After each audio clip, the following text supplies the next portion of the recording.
আমরা এই ফোনটাতে 3টা গেম খেলছি, কল অফ ডিউটি, পাবজি এবং জেনশিং ইম্প্যাক্ট। কল অফ ডিউটি নিয়ে কথা বলি। কল অফ ডিউটি আমরা 90 থেকে 91 এফপিএসে খেলতে পেরেছি, অ্যান্ড যেটা অলমোস্ট 45 মিনিট পর্যন্ত সেম ফ্রেম রেটটা ধরে রাখতে পারছিল। বাট আফটার 45 মিনিট ফোনটা যখন ওয়ার্ম হইতে থাকে, মানে হিটিং ইস্যু চলে আসে, তখন ফ্রেম রেটটা 90 এসে লক হয়েছিল, এবং যেটা 1 ঘন্টা পর্যন্ত আমরা 90 এফপিএসেই ভালো মতো রান করতে পারছি call of duty. Gaming experience ভালো ছিল, কোনো রকমের ল্যাগ ট্যাগ পাওয়া যায় নাই। এবং হিটিং ইস্যুটা, এটার একটা ফার্স্টের আপডেট আসবে, এবং সেই আপডেটটা আসার পরে এটার হিটিং ইস্যু অনেকটাই কম হয়ে গেছে। তো ফোন হাতে পাওয়ার পর যে আপডেটটা আসবে, কাইন্ডলি আপডেটটা দিয়ে নেবেন। দেন আসি পাবজিতেও সেম 90 থেকে 91 এফপিএসে আপনারা খেলতে পারবেন। 1 ঘন্টা খেলার পরে এটা হিটিং ইস্যু চলে আসছিল, এবং সেই ক্ষেত্রে কিছুটা ফ্রেম ড্রপ করছিল, তবে খুব বেশি না।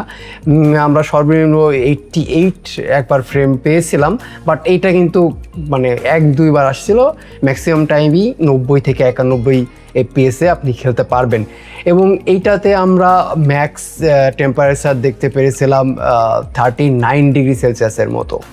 এবং ব্যাটারি কনজিউমশন আমি যদি বলি, 1 ঘন্টায় আপনারা 12 থেকে 13% মতো ব্যাটারি কনজিউম করতে পারবেন, মানে এখান থেকে আর কি ব্যাটারি কনজিউম হয়ে থাকে। সর্বশেষ আমরা জেনশিং ইম্প্যাক্ট, যেটা কিন্তু গ্রাফিক্সের জন্য বেশ পপুলার, সেই গেমটা খেলেছিলাম, এবং সেখানে মোটামুটি 60 এফপিএসে এই ফোনটা রান করে, এবং 60 এফপিএসে বেশ ভালোই পারফর্ম করছিল।